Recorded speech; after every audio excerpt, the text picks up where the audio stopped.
교회가 공동체죠, 공동체. 가정도 공동체. 이 공동체 안에서 그 아는 바와 믿는 바가 같거나 다를 수가 있어요. 근데 다를 때 어떤 일이 일어나겠습니까? 다를 때는 서로 다른 의견 때문에 논쟁하고 또 이제 그 결과로 분쟁이 일어날 수도 있고, 그래서 그 공동체 안에는 평강이 없습니다. 평안하지 않다. 항상 시끄럽고, 그렇죠. 그러나 반대로 그 아는 바와 믿는 바가 같을 때 그 공동체는 한 뜻이 되기 때문에 한 방향으로 갈 수 있는 줄 믿습니다. 그리고 이제 이 겉과 속이 다른 그런 차원이 아니라 하나가 깊이 결속되어 있기 때문에 서로 그 아는 바와 믿는 바가 하나이기 때문에 그 동질감 때문에 서로를 격려하고 또 같은 열정으로 앞으로 나아가게 될 줄 믿습니다. 그래서 우리가 참 이 무엇을 아느냐가 중요한 거예요. 무엇을 아느냐. 아는 것이 하나 되어야 되는 거죠. 오늘 이 가운데 있는 우리가 하나님의 진리에 대해서 그 아는 것이 같아야 합니다. 다를 때 그걸 이제 이단이라 그래요. 이단. 우리가 이 같다는 게 참 중요한 것이, 바울 사도가 에베소서에서 특히 그 말씀을 아주 강조해서 했습니다. 그 장에 보면 그래요. 에베소 교인들에게 저는 너희가 그리스도 바깥에 있었다. 그래서 구원도 하나님의 약속도 소망도 없는 자들이었다. 그러나 이제는 너희가 이제 그리스도 안에서 너희가 하나님의 권속이 되고 하나님의 나라를 상속받을 자가 되었다. 우리와 같이 너희도 소망이 있는 자들이다. 이런 얘기를 해요. 4장에 넘어가서는 무슨 얘기를 하냐면, 그래서 우리는 하나다 그래요. 하나다. 할렐루야. 우리가 받은 구원도 하나고 침례도 하나고 우리에게 그러한 모든 은혜를 베푸시는 하나님도 한 분이시고 우리의 구원자 예수 그리스도 한 분이시고 지금 우리 가운데 역사하는 성령도 한 분이시다. 그래서 우리는 한 소망 가운데 있다. 그런 얘기했어요.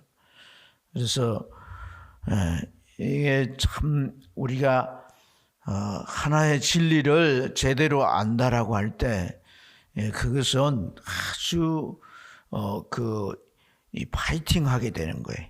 힘이 하나가 되는 거예요. 뜨거워지게 되는 거죠.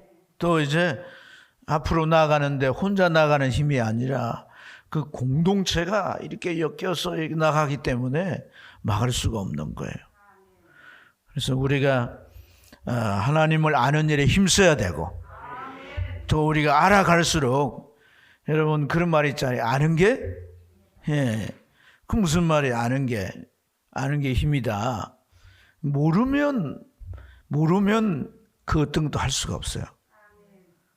내가 알게 될 때 그것에 대한 인식이 내 사고와 내 행동을 깨어나게 하고 어떤 목표나 어떤 가치를 향해서 나가게 하는 거거든요. 우리는 진리를 알아야 되는 거예요. 하나님의 진리를 바로 아는 게 무엇보다 중요한 거예요. 할렐루야. 오늘 말씀에 오늘 이제 이 아침에 주신 이 말씀을 보면 사두개인이라고 하는 한 사람이 예수님께 이 질문하는 것으로 시작이 돼요. 그래서 여기 참 이 질문을 가만히 살펴보면 아주 흥미롭습니다.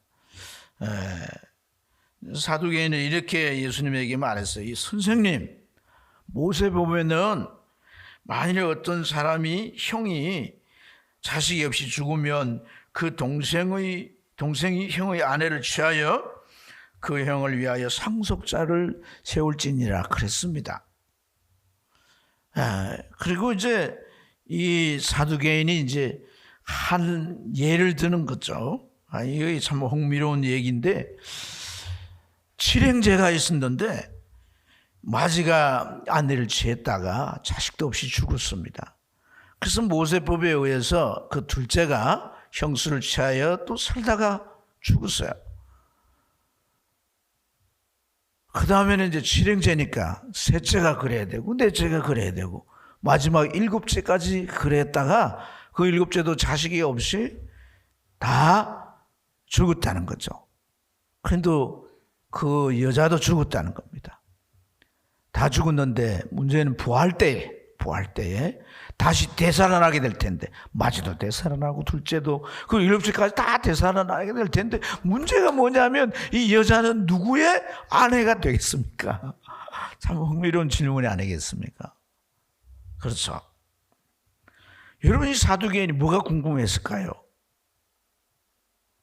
이 여자가 누구의 아내, 첫째 아내가 될 건가? 일곱째 아내가 될 건가? 누구의 아내가 될 건가? 이게 굉장히 궁금했을까요? 아니면 부활 때 그랬으니까 이 부활에 대해서 궁금해서 그럴까요? 둘 다 아닙니다. 무엇보다 중요한 것은 이 사두개인들은 부활을 믿지 않는 자들입니다. 여러분, 오늘 이 질문의 직접적인 이 물음의 내용은 이제 이 부활에 대해서 이 묻는 것 같지만은 실은 부활을 부정하는 논정이 이 얘기 속에 담겨 있습니다. 사실 이제 형의 아내를 취해서 자식을 낳아서 대를 잇고 상속해주게 하는 이걸 이제 그 계대 혼인법이라고 그러는데, 신명기 25장 5절부터 11절에 보면 자세하게 그걸 기록해 놓고 있습니다. 하나님이 제도를 통해서 형이 이제 자식을 후사가 없이 죽기 때문에 형의 이 상속권이 일단 그 공중에 떠버리잖아요. 그럼 동생들이 차지하게 되니까 동생이 형수를 취해서 자식을 낳아서 그 형수와 함께 살아갈 수 있게 하고 또한 상속해 주도록 하는 그런 이제 제도이죠. 그런데 이 제도, 이 계대 결혼법을 각색을 해가지고 칠행제가 있어가지고 이들이 다 이제 이 한 형수와 결혼을 하고 뭐 자식도 놓지 못하고 이렇게 죽어서 나중에 이제 부활 때가 되면 누구의 아내가 되겠는가 이렇게 했는데, 여러분 이제 이 얘기를 자세히 들여다보면 다 결혼을 했잖아요. 그러니까 합법적으로 결혼이 되었으면 그의 아내가 되잖아요. 그의 아내. 그럼 그의 아내가 되면 모두의 아내가 된다는 얘기잖아요. 그렇지 않습니까? 주일 아침에 이 문제를 가지고 계속 얘기하기가 그렇긴 한지 7명의 남편을 둔 아내가 되잖아요. 그래서 우리가 흔히 일부 다처제라는 말 많이 들어봤지 않습니까? 근데 이걸 바꾸고 말하면 일처 다부제가, 이런 나라도 지금 있다고 해요. 세상에 전 세계를 돌아보면 이런 나라가 있다고 하는데, 그러나 문제는 뭐냐면 이게 지금 부활을 부정하는 논정이 이 속에 있다고 했지 않습니까?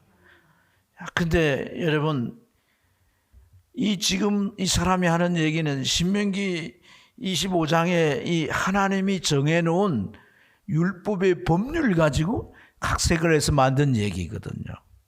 그러면 지금 이 얘기가 하나님의 이제 이 율법에는 이제 어떤 내용도 있느냐 하면 일부 일처제를 허용하시고 일부 다처제나 반대로 일처 다부제는 금하신단 말이에요. 그러면 지금 부활돼 가지고 이렇게 결혼을 하나님의 이제 제도대로 계속 계대를 이어서 결혼을 했는데 나중에 다 부활해 가지고 누구의 아내가 되겠습니까? 라고 묻는 이 질문 속에는 하나님의 율법과 부활이 모순된다는 얘기예요.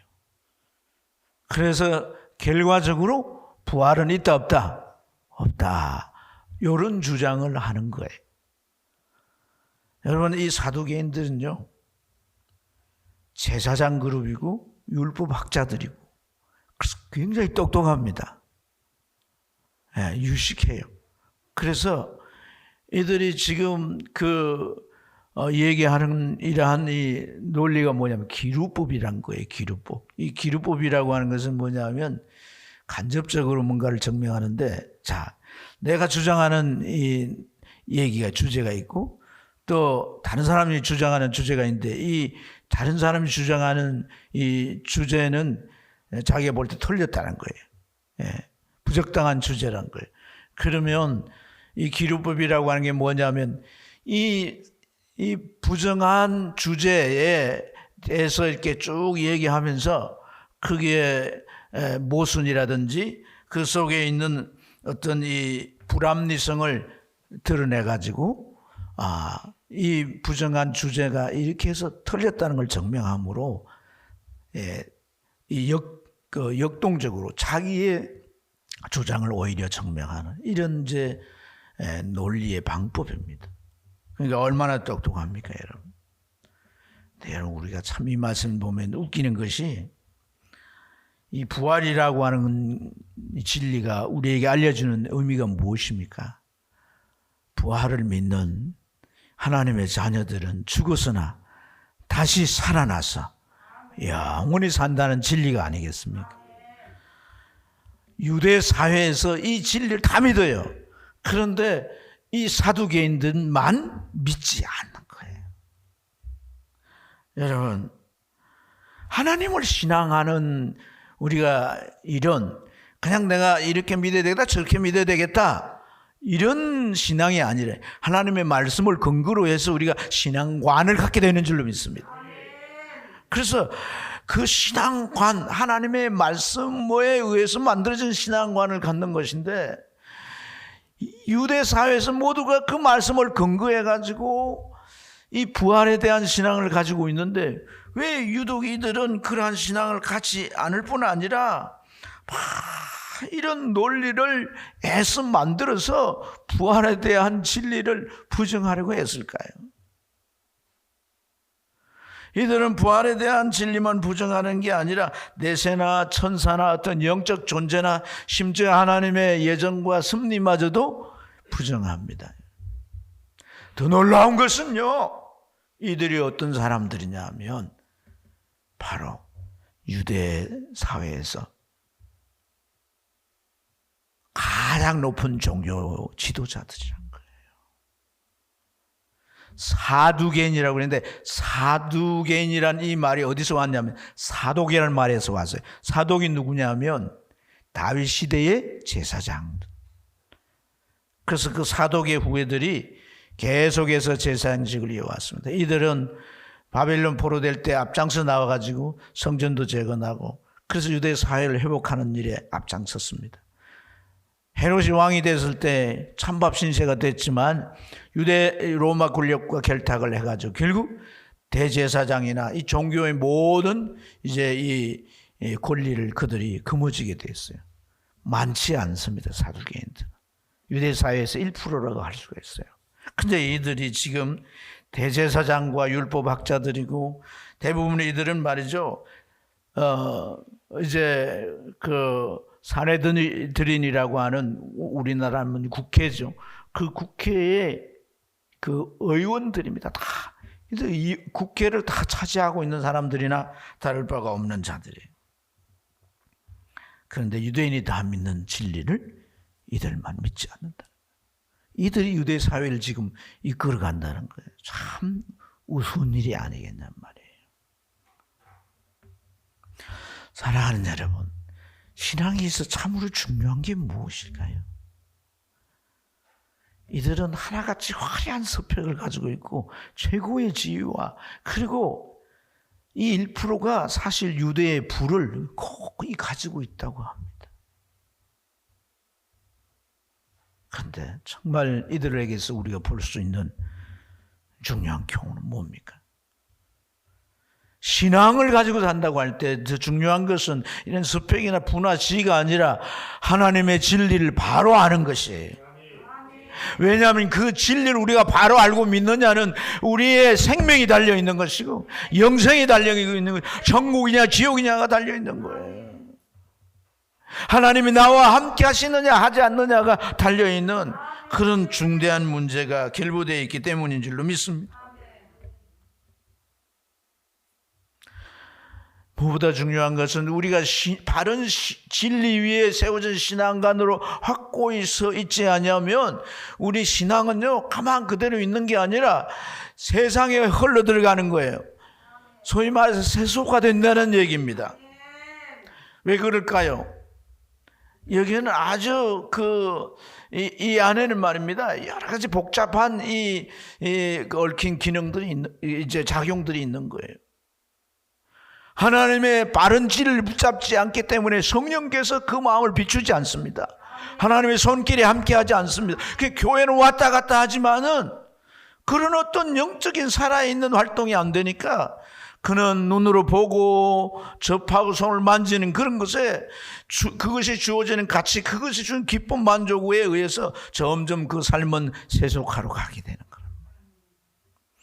그래서 예수님께서 마태복음 16장 12절에 사두개파의 누룩을 조심하라. 이들이 삶의 모습이나 가르치는 걸 조심하라는 거예요. 왜냐하면 이들이 흐르는 방향은 세속하기 때문인 거예요. 로마의 권력과 결속에서 대제사장직과 사내들인 큰 의원에 대한 직을 계속 차지하지만 이들이 바라보는 것은 오직 세상의 삶이 전부인 거예요. 얼마나 오래 갈 수 있을까요? AD 66년 로마가 발항하는 유대인들을 이제 처단하기 전쟁을 일으키게 되는데 그때 성전도 무너지게 되죠. 이때 이 사두개인은 죽게 됩니다. 그 이후에 사두개인은 없어지게 돼요.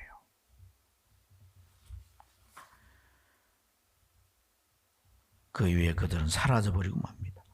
생명이 없는 신앙의 결과입니다. 그래서 우리가 바르게 믿는 게 축복이에요. 바르게 믿는 게 축복이다. 바른 신앙을 가져야 돼요. 예수 믿고 신앙생활을 계속 해야 되잖아요. 그렇죠? 우리가 바르게 믿고 신앙생활을 해가야 그게 축복입니다. 그래서 바르게 믿을 때 내가 바른 신앙을 가지고 그게 좀 부족하더라도 내가 좀 하나님 앞에 신앙생활 등간에 해도 하나님은 우리 마음을 놓고 해주시고 성령을 통해 일깨워 주시고 이래서는 안 되지 하는 생각이 들게 하시고 우리가 정말 서야 할 제자리로 돌아오게 하는 줄로 믿습니다. 오늘 우리가 이 말씀을 나누면서 마음에 궁금함이 하나 있을 겁니다. 그건 뭐냐면 이들은 아주 중요한 종교 지도자들이고 그런 일들을 행해온 자들인데 왜 이들이 부활과 같은 그 중요한 진리를 부정하는 그런 이상한 신앙관을 가지고 있을까? 반대로 정말 중요한 진리, 모두가 믿는 진리를 왜 이들은 믿지 못할까 하는 거예요. 네. 이들의 신앙은 우리가 여기 결국 따지고 보면 기행적인 신앙이잖아요. 정상적인 신앙이 아니지 않습니까? 네. 부활의 교리라고 하는 것은 영생의 진리인데 모든 종교가 지향하는 것이 생명에 관계된 거 아니겠습니까? 그리고 이 부활은 기독교 신앙의 핵심적인 복음의 한 면인 줄로 믿습니다. 이게 빠지면 사실 타 종교나 다를 바 없어요. 그러니까 이들은 종교 지도자의 대제사장이고 뭐 한다 할지라도 이들은 종교인일 뿐이에요. 종교인. 생명이 있는 하나님의 자녀들이 아니란 겁니다. 여러분 왜 이렇게 되었느냐는 거죠. 참 중요합니다. 이것이. 이들은 말씀을 전체로 받아들이지 않고 부분으로 받아들이기 때문에 그렇습니다. 무슨 말이냐면 이들이 하나님의 말씀으로 여기고 그들의 경전으로 여기는 부분은 창세기부터 요한계시록까지가 아니라 모세오경이라고 하는 창세기부터 신명기까지 그 부분만 그들이 믿는 그들이 성경으로 여기는 책이었어요. 이것은 이들의 신앙을 아주 편협적으로 만들고 기행적으로 만드는 결과를 초래했다는 것을 우리가 알 수가 있습니다. 하나님께서 성경을 창세기부터 요한계시록까지 우리에게 계시해 주셨습니다. 할렐루야. 창세기는 뭐예요? 세상을 열었다는 거 아니에요? 요한계시록은 마지막 될 일이잖아요. 얼마나 멋지십니까? 하나님이 세상을 여시고 만물을 창조, 인간을 두시고 그리고 하나님의 역사를 펼쳐가시는데 그 모든 과정을 지나서 세상은 이제 닫힐 때가 온다. 하나님이 창조자고 세상의 주관자시고 하나님 모든 걸 결정하시고 끝을 내시는 심판자가 아니시냔 말이에요. 성경을 봐도 정말 하나님이란 신은 정말 신다운 신이잖아요. 할렐루야. 근데 하나님이 성경 전체를 우리에게 주시면 하나님의 뜻과 또한 우리가 알아야 할 진리를 계시해 주시는 것인데 하나님의 그 계시가 이렇게 요한계시록까지 다 계시해 주실 때 우리가 알아야 할 진리를 다 알려주시는 것이 되기 때문에 구원만이 아니라 우리가 이 세상에 살아가지만 이 세상이 어떤 때 끝이 있고 그리고 우리가 그 안에서 어떻게 신앙생활을 해야 할지 하는 방법에 대해서 모든 것을 전반적으로 우리에게 충분한 진리가 되도록 알려주시는 것인 줄로 믿습니다. 그러니까 여러분 이 사두개인들이 이렇게 하나님 말씀을 부분적으로 알기 때문에 그들이 신앙도 그 뭔가 알고 있는 그들의 신앙의 주제도 온전치 못해요. 지금 이 이야기의 주제가 뭐예요? 부활이잖아요, 부활. 그죠? 그들이 애써 부활을 부정하려고 하는데 여러분 오늘 우리가 이제 하나님의 말씀을 통해서 하나님께서 우리 인간을 창조하셨을 때 완성된 인간은 어떤 존재예요? 영혼만 있는 것이 아니라 육체도 있는 것이 아닙니까? 그렇죠. 이들은 부활을 부정함과 동시에 영이나 천사나 이런 존재도 부정하는 거거든. 하나님께서 사람을 지으셨을 때에 영혼도 지으셨지만 그러나 그 영혼을 담을 육체도 지으신 것이죠. 그래서 영혼과 육체가 결합돼 하나가 될 때 온전한 인간이 되는 줄로 믿습니다. 근데 그들은 눈에 영혼이 보이지 않는다고 부정하고 부활이라고 하는 것도 그들이 이제 부정하는 그런 이제 태도를 보인다라고 하는 것은 뭘 의미합니까? 우리가 천국에서의 삶은 세상의 삶과 다른데 영원히 살도록 하기 위해서 완전한 인간을 지으신 그 하나님께서 죽음을 통해 육체와 영혼이 분리되어서 그 영혼만 천국에 가지만 부활 때에 육체가 다 부활해서 그 영혼과 결합하여 영원히 사는 그런 하나님의 자녀, 부활의 자녀가 되게 하시는 줄로 믿습니다. 그래서 바울 사도는 고린도전서 13장 12절에 보면 그런 말씀이에요. 이제는 내가 부분적으로 아나 그때는 주께서 나를 아신 것 같이 나를 온전히 알리라. 할렐루야. 온전한 것이 올 때는 부분적으로 알던 것이 다 폐하여지리라 그랬어요. 부분적인 것은 뭐예요? 그것으로는 우리가 충분한 신앙생활이 될 수 없다는 거 아니겠어요? 충분한 우리 신앙의 목적을 이룰 수 없는 것인 줄로 믿습니다. 신앙생활을 해가면서 언제나 우리는 정말 가져야 할 중요한 태도가 뭐냐 하면 바르게 알기 위해서 물어야 되는 겁니다. 내 마음에 바르게 알기 위해서 제대로 알기 위해서 질문을 가지고 오늘 이 시간 말씀을 듣는 이 시간에도 묻는 마음으로 들어야 되는 거예요. 누구의 말씀이라도 일방적으로 들으면 안 됩니다. 예수님의 말씀이 아니고는 일방적으로 들으면 안 되는 거예요.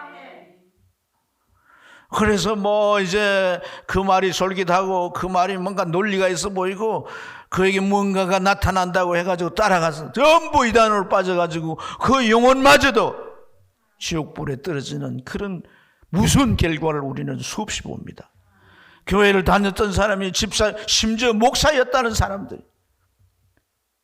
이단에 빠져가지고요, 거기에 가서 막 앞장서서 떠들고 있는 것을 우리는 보게 됩니다.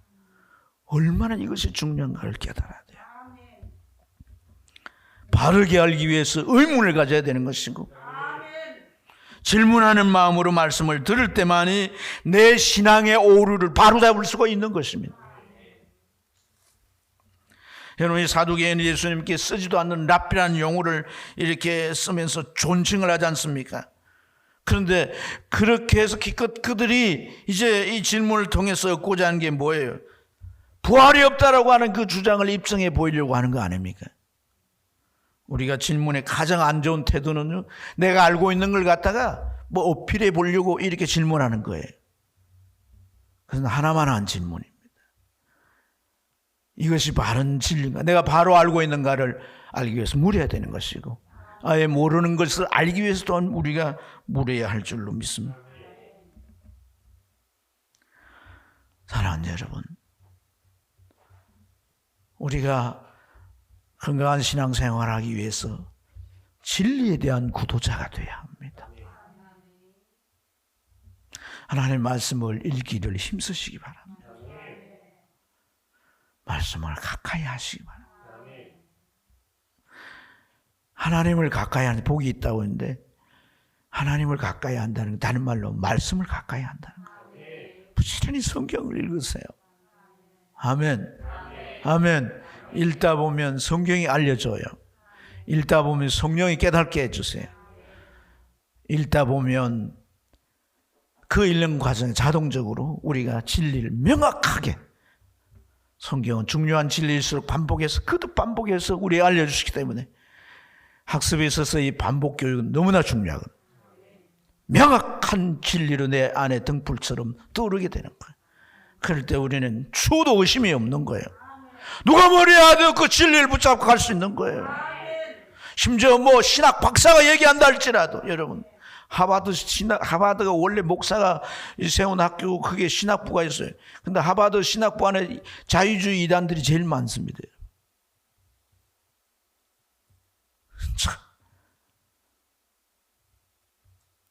독일의 이 신학은 굉장히, 신학자가 되려면 독일 가서 공부해야 되는데, 독일 가서 공부한 이제 그 신학자들 얘기 들어보면 처음 오리엔테이션 할 때 성경책 하나 들고 와서, 여러분 이게 진리입니까? 이게 사실로 믿어집니까?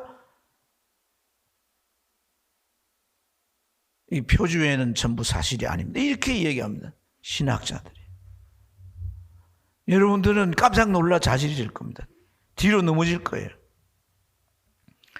이런 문제는 그런 데뿐 아니라 교회 안에도 있습니다. 자기가 막 아전 인수격으로 뭐 무슨 뭐 대단한 깨달음처럼 해가지고 사람들, 교인들은 뭐 지식이 없으니까 그걸 분별하지 못합니다. 그런데 너무 확신 있게 막 침을 튀기면서 막 목에 빗대를 세워서 막 하니까 그 열정에 그냥 휘말려 들어가고, 그 진리인가? 많습니다. 그런데도 여러분, 그래서 하나님의 말씀을 바로 가르치는 그런 목자를 만나는 것도 참 중요한 겁니다. 기도해야 되는 거죠. 자기 영혼을 위해서. 자녀들이 타지에 가서 이제 다른 교회 신앙생활 할 때 뭐 큰 교회 가, 그게 중요한 게 아니에요, 여러분. 그 목사님이 이 건강한 신학을 하셨는지, 말씀을 연구하고 정말 이 말씀을 잘 전하기 위해서, 목사는요, 목회자들은, 말씀을 전하는 교사나 목사는 하나님의 말씀 전하는 일에 뭘 그려야 되느냐? 목숨을 그려야 되는 거예요. 목숨을 그려야 돼요. 목숨 아니라 목을 그려야 돼. 무엇보다 우선해야 되는 일이다 하는 겁니다. 내가 이제 뭐 잘 알지 못하고 전했는데 그 성도가 그 말씀 듣고 이제 다른 곳으로 이사를 갔다고, 그리고 죽어버렸다고 하면 이게 얼마나 심각한 문제겠어요. 말씀드렸지 않습니까? 우리가 알고 믿는 이것이 영혼의 생사를 칼나누는 일일 수도 있다는 거예요. 박용규라는 목사님은 총신대에서 걸어다니는 성경책이라 할 만큼 성경에 박식했다고. 그런데 이분이 천국과 지옥을 보고 온 간정 속에 천국과 지옥을 다 보여주시더니 천사가 예수님 앞에 그를 이끌어 예수님께서 그를 향하여 묻더란 질문이 5개인데 그 중에 첫 번째 질문이 너는 땅에 있을 동안에 성경을 얼마나 읽었느냐 이렇게 묻죠. 제 친구 공목사는 참 말씀을 읽다가 강단에서 이게 그냥 엎어져 잤는데 주님께서 그 비몽사몽 가운데 야 너는 복음을 전해야 된다. 이 복음서에 있는 내용이 내 말인데 이 내 말을 자꾸 전하도록 해라. 목사들이 설교 단상에서 뭐 좋은 예화나 세상 정보나 다양한 학문적인 걸 가지고 얘기할 수도 있어요.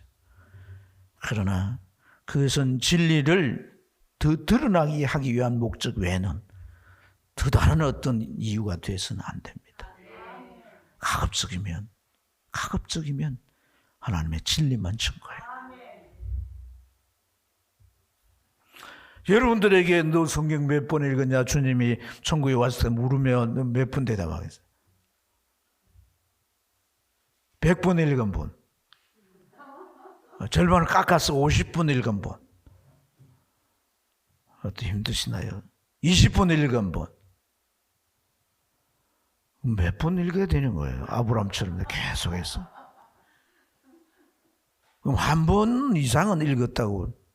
그럼 손 다 들어야 되는데 더 이상 묻지 않겠습니다. 성경을 읽어요. 어떤 중요한 내용은 반복해서 계속 읽어야 돼요. 신앙생활은 정답을 찾아서 그 위에 믿는 바를 굳게 세우는 것입니다. 그럴 때 우리는 기형적인 신앙에서 건강한 신앙으로 전환되게 될 줄로 믿습니다. 이 사두개인처럼 알량한 자기 지식으로 분쟁거리나 만들려고 그렇게 예수님에게 접근해서 질문을 시도하지만 예수님은요, 우리가 얼마나 진리를 바르게 알기를 원하시는 그 저희를 알지만 예수님이 지금 이 사람에게 어떤 대답을 해 주십니까? 여러분 34절부터 36절에 천국에서는 우리가 어떤 상태가 되어서 살게 되는가를 상세하게 말씀해 주는데 저는 이 말씀을 어제 참 이렇게 깊이 보면서 은혜가 돼서 야 천국 가면 내가 이렇게 되는구나. 예? 천국에 가면 내가 이렇게 천사처럼 죽지도 않고 영생하는구나. 부활의 몸을 입는구나. 여러분 우리가 정말 그렇게 되지 않았을지라도 성령의 역사가 우리 안에 있으면 이 말씀의 의미가 막 이렇게 깨달아지면서 이 무슨 뜻인지가 이해가 되면서 우리 안에 기쁨과 참된 그 은혜가 넘치게 되는 줄로 믿습니다. 그래서 여기 보면 이 세상살이와 달리 시집장가도 가지 않는다고 말합니다. 또 부활의 몸을 입었기 때문에 죽을 수도 없다고 합니다. 할렐루야. 부활의 몸을 입어서 우리가 죽을 수도 없어요. 죽고자 천국에 가서는 죽을 수도 없어요. 지금은 내가 죽지는 않을까, 조금 아프면 병원에 가가지고 뭐 좀 유명하다는 의사 어쨌든 찾아가가지고 어떤 날 좀 봐주세요, 고쳐주세요 이러지만은 천국에 가면 죽을 수도 없어요. 지옥 가도 마찬가지고요.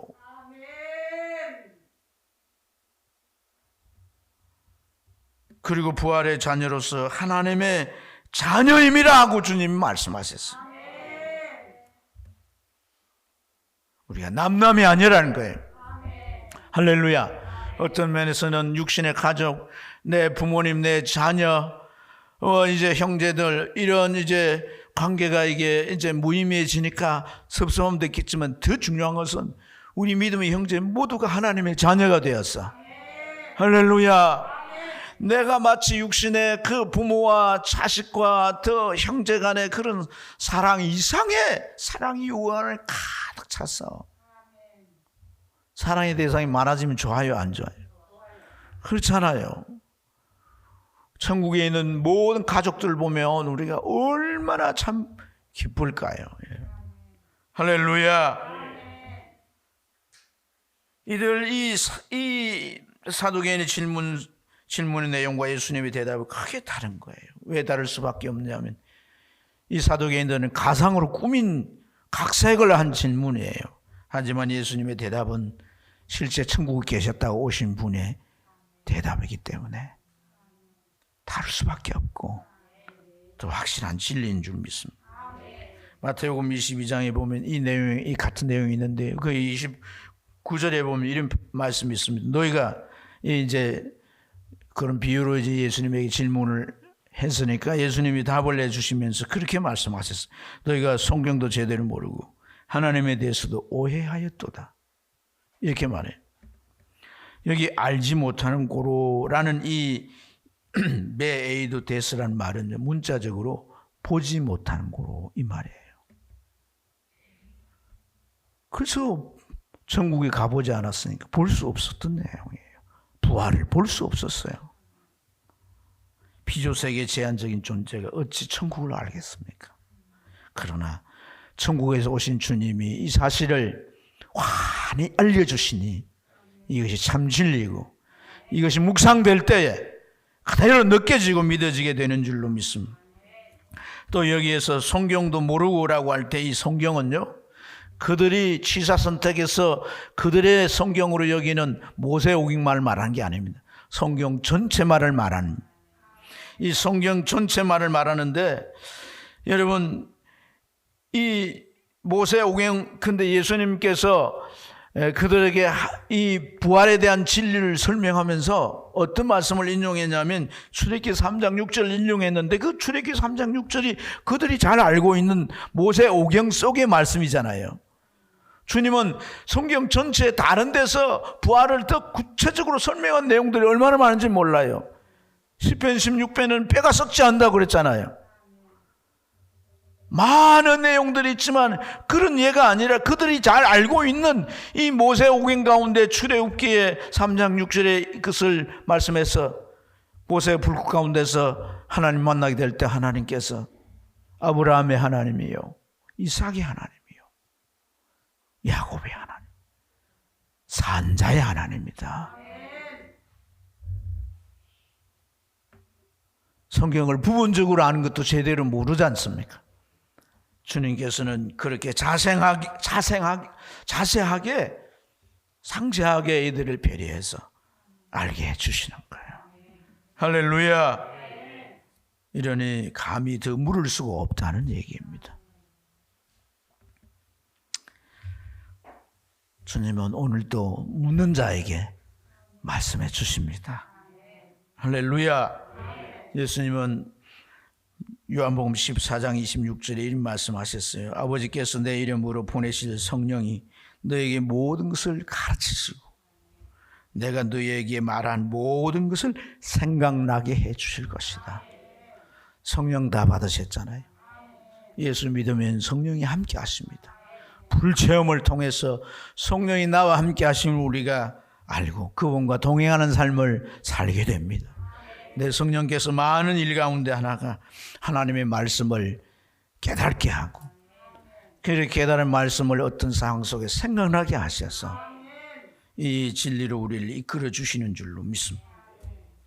여러분, 신앙생활에 있어서 특히 하나님의 말씀에 대하여 오해하면 안 됩니다. 이 마태복음 22장 29절에 보면 오해하였도다 이 말씀이 무슨 뜻이냐면요, 이 플레나스테라는 말은 기만하였다 이 말이에요. 기만하였다. 스스로를 기만하였다 이런 말이에요. 여러분, 진리를 다 아는 채 반토막 지식을 가지고 진리를 다 아는 채 이 기만인 거예요. 이것밖에 모르는데도 이것으로 내가 신앙생활을 잘 할 수 있다고 생각하는 그러한 자기 기만. 하나님 말씀 듣는 게 일주일 동안 이 30분 이게 전부인데도 내 신앙생활을 내가 아무 문제 없이 하자 없이 가겠다는 이러한 생각도 어찌 보면 기만인 거예요. 스스로를 생각해 봅시다. 우리가 많은 부분에 내 생각이나 사람의 생각이나 세상의 방법이나 이러한 것들에 의존되어서 우리가 어떤 걸 결정하고 어떤 방향으로 가고 어떤 행동을 하지 않습니까? 여러분이 생각하고 판단하고 결정하고 행하는 부분에 하나님의 말씀이 얼마나 기준점이 돼 작용하고 있는가를 우리가 정말 깊이 반추해 보시면, 오늘 여기 이 표현 말입니다. 이 플라나스테라는 이 표현이 너희가 오해하였도다 하는 말이 우리에게 얼마나 지금 우리 삶에 깊이 들어와 있는가를 발견할 수 있을 거예요. 사랑하는 여러분, 주님은 부활에 대해서 결론적으로, 부활은 우리가 죽어서 이루어질 그러한 우리 몸의 상태지만 이 부활에 대한 영적인 중요한 의미를 뭐라고 말씀합니까? 하나님의 아브라함의 하나님, 그 아브라함이 죽고 난 뒤에 하나님은 아브라함의 하나님으로 끝난 게 아니야. 이삭의 하나님이셨고, 그 이삭의 생이 끝난 이후에 하나님, 야곱의 하나님이셨고, 이스라엘의 하나님이셨고, 예수님이 이 땅 위에 오셔서 구원을 이루신 놓은 이후에 모든 이방인, 구원받은 이방인의 하나님이시고 오늘 저와 여러분의 하나님이십니다. 무슨 말입니까? 산자의 하나님이시라. 산자. 여러분, 이 사도계인들은 상위 1%지만은요, 그들은 산자들이 아니기 때문에 나라가 망할 때 흔적조차도 없었습니다. 상위 1% 중요한 게 아닙니다, 여러분. 내 신앙이 살아있느냐가 중요한 거예요.